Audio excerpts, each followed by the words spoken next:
One of the many amazing moves by the Minnesota Vikings this offseason was convincing team captain and Pro Bowl linebacker Anthony Barr to take a pay cut and reduce the years on his contract. Barr was heading to the third year of his 5-year, $67.5 million deal that he signed back in 2019, when at the last second he decided to spurn the Jets, fueling the dumbest rivalry in sports history. He was due a $12.3 million base salary in 2021 with a $15.06 million cap hit, but he took a pay cut and reduced his cap hit to $6.1 million, nearly $9 million in savings, plus spread out a $9.89 million dead cap hit over the next 2 years with the use of void years. Essentially, he came back on a 1-year, $8.635 million deal. And I think it was a decent compromise.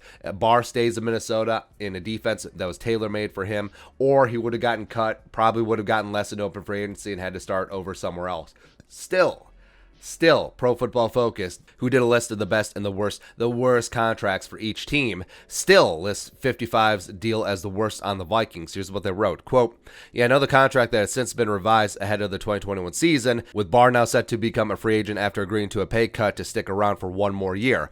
Barr had reportedly agreed to terms with the New York Jets on a free agent deal 2019 offseason, but just before the ink had dried, the Vikings swooped in at the 11th hour to bring him back to Minnesota. They certainly regret that decision in hindsight and have now cut his deal short to get out from under it sooner. And yeah, it's fair. In 2019, Anthony Barr was not so great, and then in 2020, he tore his pec in the second game of the season. So they have certainly not gotten value from the contract. But specifically for this list, I don't think it's that fair to Anthony Barr because the deal essentially is gone. It does not exist anymore with the revision and coming back on the 1-year deal and pay cut. PFF bring up old stuff like your ex or like Packer fans. Did you know we won the championship in the 40s when there was like 2 teams? Whatever.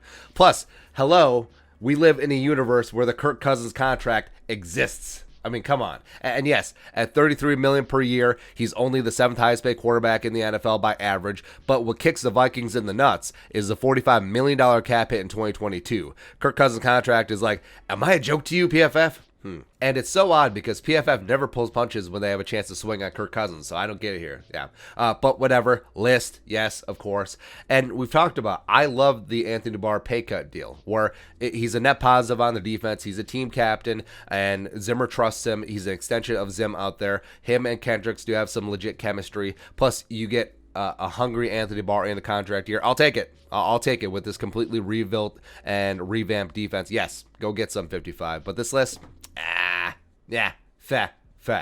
But your thoughts? Anthony Barr lists as the worst contract on the Vikings, even though Kirk is like, okay. Let us know in the comment section below. Subscribe for daily Vikings takes. Want to support that work? Post some in the Venmo. But until next time, Skull, production value.